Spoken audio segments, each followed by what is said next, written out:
Good morning and welcome to our Adventures in Faith 2020, Cultivating Certain Faith in Uncertain Times. There's some people who've worked really hard to put this together, so I want to begin by acknowledging our Adventures in Faith committee.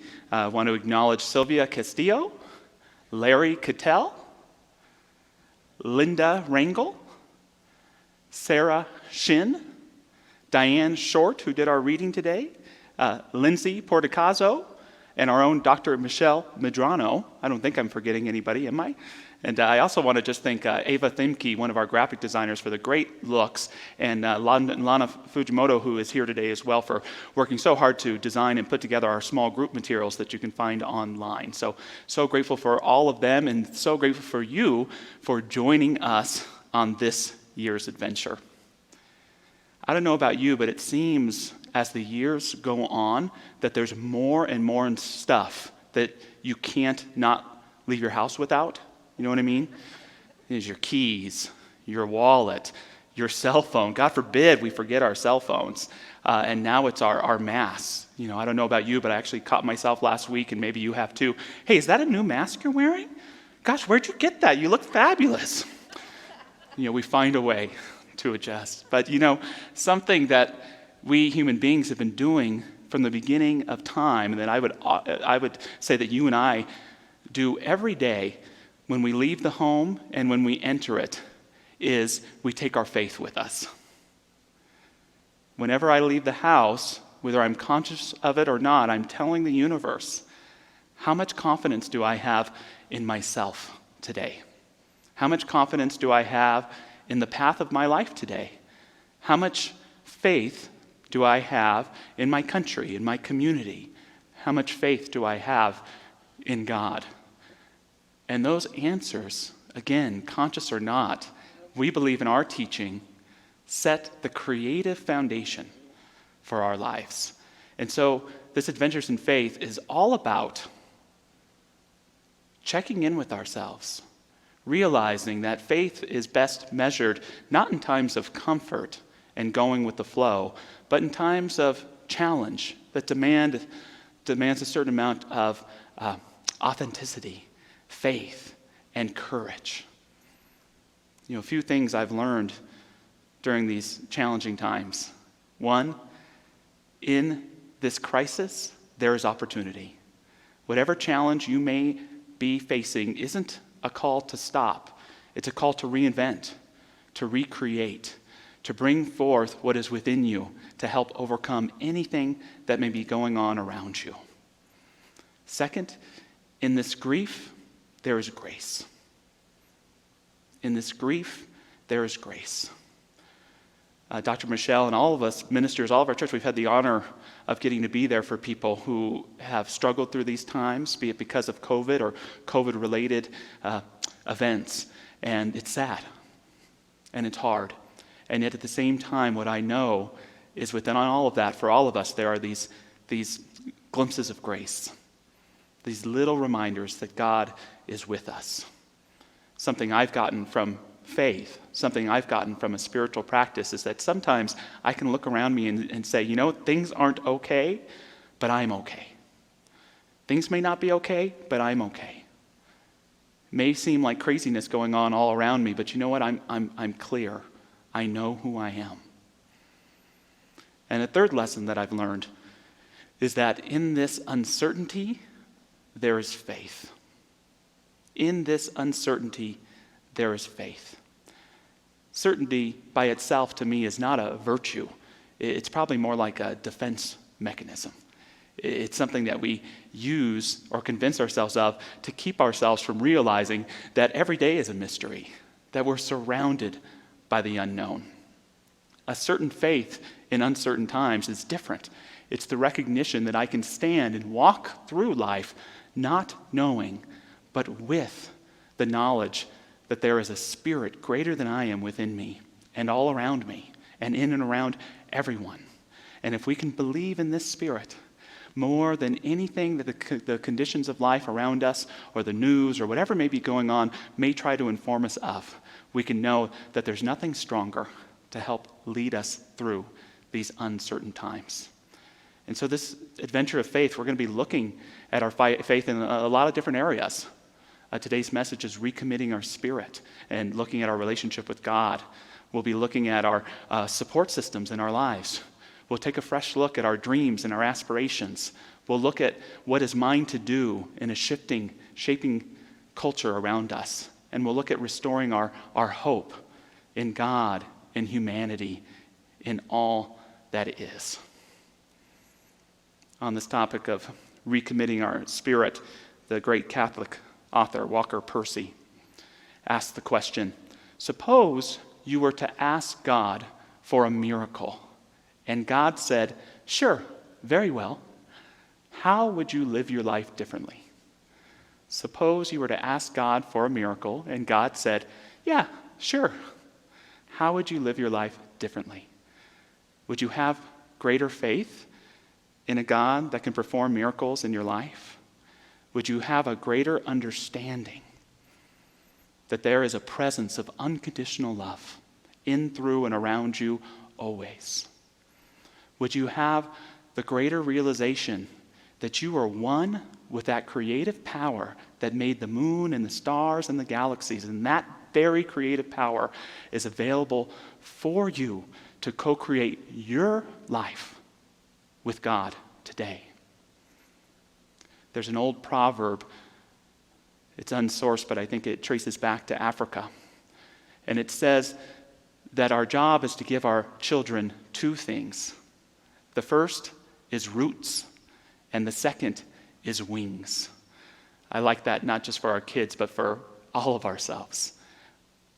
We need roots.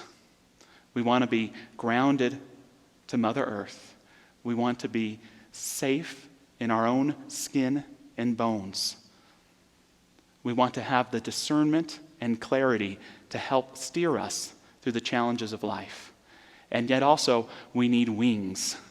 We need that power and that faith that can help us transcend anything that appears to be, knowing that what is within us is always greater than anything going on around us. And when we can bring those two realities, the inner and the outer, together, we grow those wings that helps us fly above the challenges to not get buried beneath them.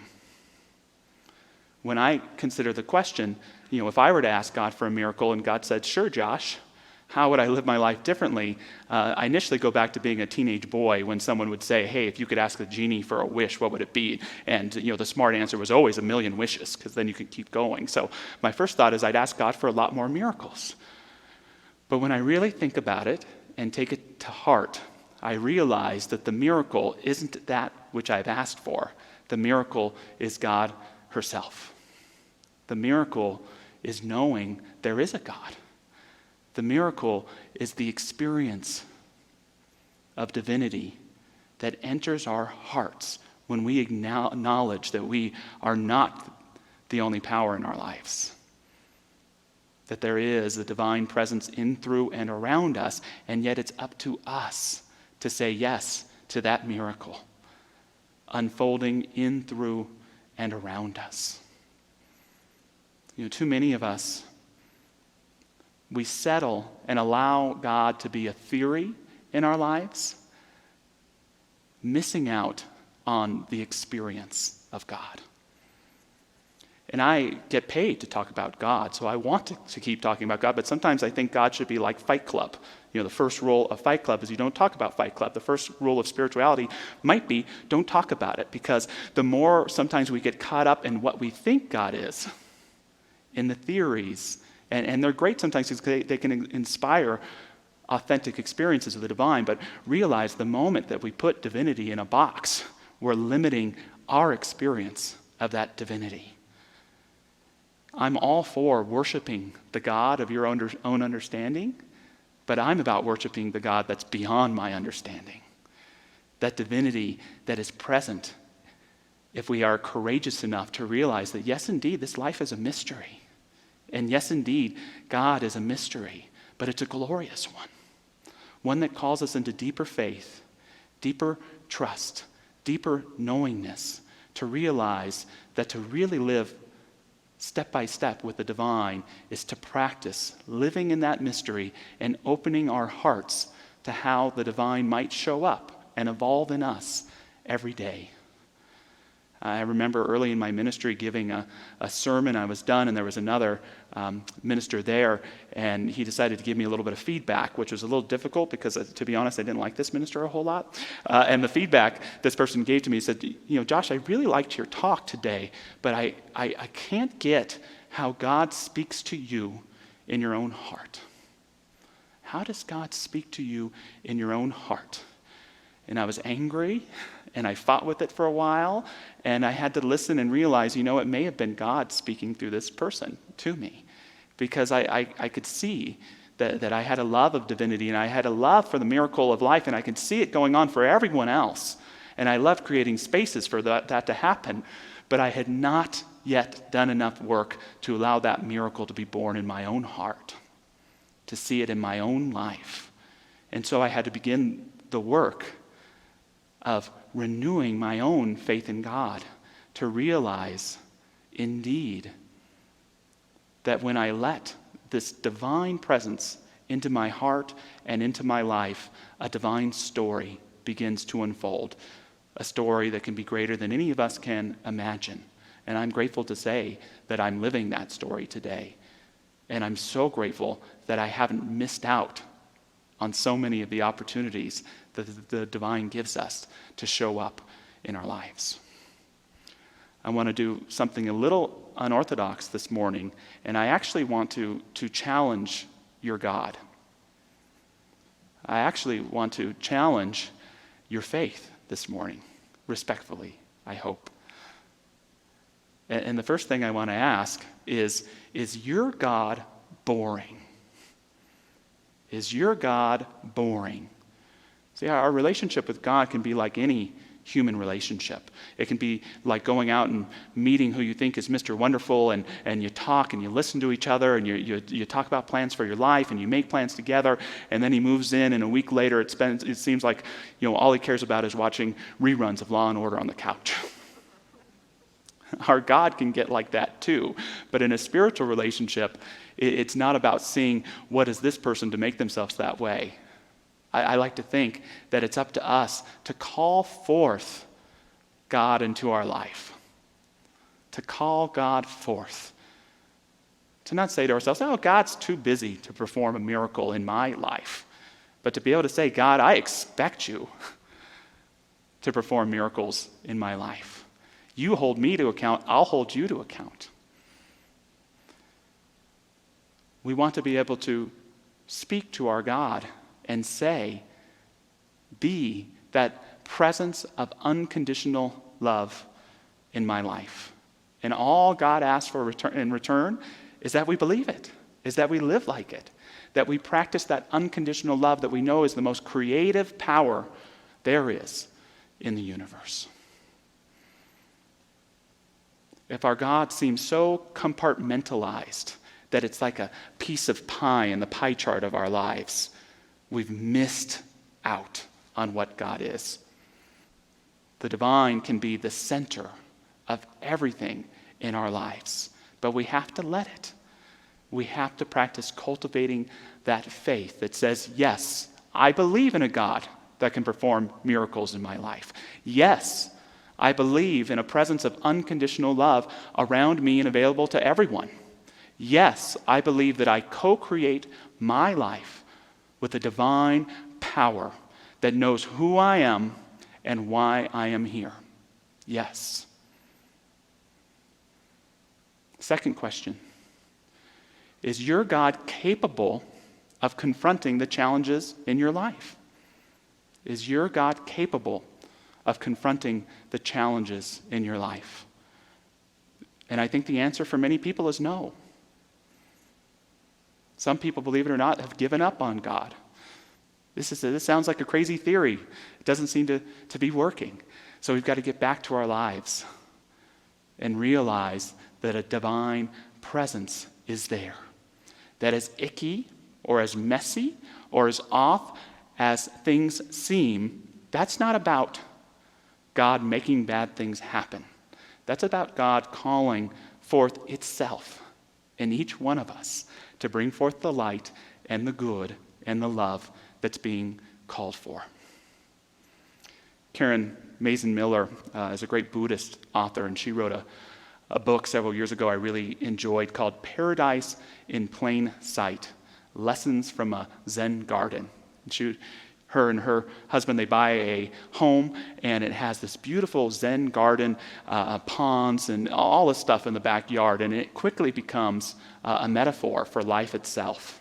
She shares, sometimes people come to the garden and say, it's so much smaller than I thought, or it's so much bigger than I thought, or it's not at all what I thought.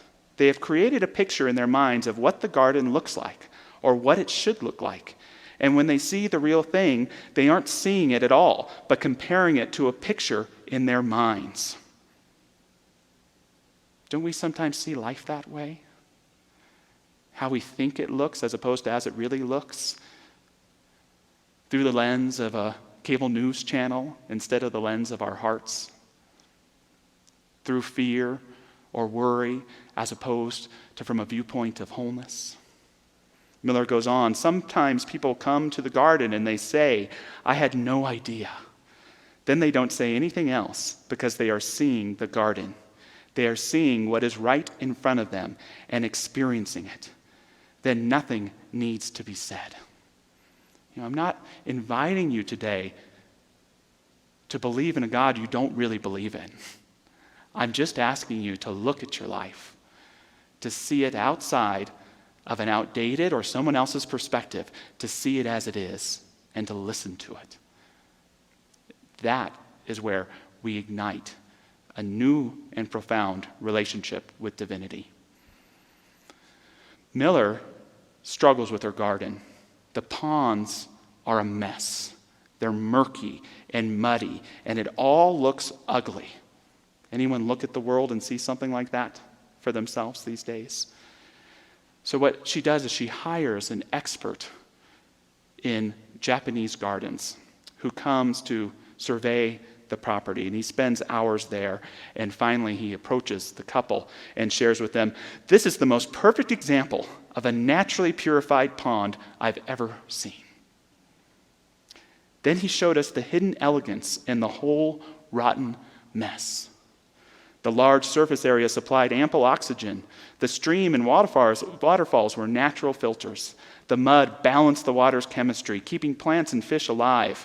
He didn't do anything that day except give us the right view of the water. It isn't always pretty, but it's beautiful. We never needed to call him again. I had to do my own work this week on sharing this idea with you all. But is it possible that the main thing that your life needs right now is a clear way of seeing it, is a clearer vision, a way of seeing life from a perspective of divinity as opposed to from a vision of complacity, of feeling less than, of not having hope or faith in humanity or in the divine around you. Yes, it may be a rotten mess, but God is at work in your life. The divine is at work in my life. And I may stumble, but I commit to you today and invite you to commit as well to see your life from a consciousness of wholeness. Because it's not that it's not there. We have to do that work not only to see it, but then to cultivate it. And I hate to think of the consequences if we don't. Recommitting our spirit means knowing God is with us, God is for us, and yes, God is as us, in everyone. One last question of your God, and that is your God in the closet? No, that's not what I mean. It's a different sermon. But do you keep your God secret? Jesus talked about praying in our closets. There's something to be said for not proselytizing or trying to convert people to your point of view of God. I get all that. But are you sure you're not ashamed in some way or embarrassed to believe in a divine presence? That you hide it? That you don't want to offend anybody so you don't talk about it? what I know for each and every one of you who practice these principles is that people in your life notice. There's something different about you. There's something, I can't put my finger on what it is, but they emote a kind of virtue, a kind of confidence, a kind of trust. I want that for myself. And so it's our charge to not be afraid to talk about our God. Don't be afraid to share with others what a power greater than you are has done in your life. Don't be afraid to tell them that you have faith not only in today, but in tomorrow, and why. Not trying to tell them they should believe the way that you believe. That's not what we're about. But realize that by being given the gift of this inner knowing, it is now our sacred responsibility to practice and share it with those who are willing to hear and experience, so that we can uplift one another. Martin Buber, the great philosopher, he said, God is probably the word that makes people more furious than any other word, because it's the one that's most misunderstood. Everyone has a different definition of God. And some people say, for that very reason, that word should be out. We should get rid of that word, God. But Buber would continue that for him, that very reason, for the very same reason, makes that word God the most indispensable and most important. You don't have to call it God. You can call it love. You can call it spirit. You can call it all sorts of names, but know what it is to you, and don't be afraid to express it. Our own founder, Ernest Holmes, was most fond of calling it life. God is life itself. He would say, God has been called by 1,000 names, but you and I, in the discussions which follow, are to think of God as life. Let us use the word life to symbolize everything God means to us. Just the simple word life. Let us then see if we cannot discover what life means to us, and just let it operate through us. Let us discuss who and what the self really is. Boredom in our lives, depression that is more psychological versus physical, mediocrity, blahness. These are not qualities of life. These are qualities of a defective experience. It is up to us to cultivate and realize the miracle that is each day, the miracle that is our connections and relationships, the miracles that are our goals and aspirations, the miracle that is you, that is God in you.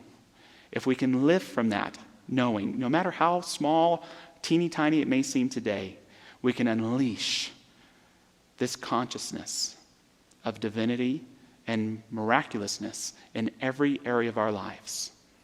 And so today I'm inviting us to recommit our spirit. Recommit your spirit to God. Recommit your spirit to capital L, life. Recommit your spirit to who you came here to be. And we can do that through 3 simple ways. The first, God, I recommit my spirit by committing to strengthening my relationship with you. We do this by making time for God. When I want to take a vacation in my life, what I've realized, as well as spending time with people I love, is what I really want is an experience of God. It's not so much about getting away. It's about coming back to the realization that there's a divine power in my life. And so I encourage you to make time for God every day. Whether it's an hour walk in nature or a 15-minute meditation, every day give yourself that mini vacation to return to what is most sacred to you. Writing in your journal, having a conversation that's real with people that you love and care about, praying for people you love, yourself, your country, and so on. Make time for God every day. And you see, it's not like a phone call with a relative on the other side of the country. Yeah, I'm doing fine. How are you? Okay, hang up and go about your day. When you engage in making time for God, it's the beginning of creating a rapport that will last throughout your whole day, your whole life. Open the circuits that allow that divine conversation to take place throughout your whole life. And that leads me to the second point, which is to listen for God. Make time for God every day and listen for God in your life. Frederick Buechner pointed out that walk from the garage to the trash barrel that you may have taken thousands of times before can become an opportunity for the divine to speak to you, to listen for that divine voice in the mundane, especially in the mundane, and in the fantastic. And lastly, grow with God. It may sound weird to say that God grows, but I don't put it past God. I believe that as we grow, God grows. As we evolve, God evolves. I think that's why we are here. We evolve one another. Yes, God is changeless, but God is ever expanding. Yes, God is fixed in its perfection, in its wholeness, and yet it is fluid. And each of us, by committing to that divine relationship, we can grow together and we can help bring healing to others and to the consciousness of humanity. Each week we're going to close with our prayers from this Adventures in Faith. And we're going to put this week's prayer on the screen. And take a picture of you if you want, or sign up for our Daily Pearl because it will be there every day. It's something we as community can affirm together. And so as we go into prayer today, let's begin with this. How wonderful it is to know that I am surrounded by the infinite intelligence and love that is God. I allow every part of my being and every aspect of my life to be embraced by this divine truth, for I absolutely know with certainty that because God is, I am. I am perfect, whole, and complete. I am safe, I am protected, and I am loved right now, right where I am. I accept this as the truth, and I recognize that when I am grounded in this awareness, I invite a deeper experience to unfold as my life. I turn from any condition that does not support the highest vision for my life, and I accept with great anticipation and clarity all of the good that is flowing to and through me. Thank you, God, for your wisdom, your mercy, and your grace. I give thanks for all that you have done and for all that is yet to come. And so I invite you to join me, if you so choose, in saying with me, I recommit my spirit. I recommit to the divine miracle that helps me to see, that helps me to know, that helps me to feel. I recommit to being with God so that I might know that much further that God is with me. Knowing that I commit to knowing that there is a divine power that can do and accomplish anything. I don't get out of its way. I become a part of its way. And I am willing to support this divine presence and bringing the love, the peace, and the glory that we know that we're here for. Not just to wish for or to hope for, but to manifest and demonstrate in every aspect of our lives. And so it is.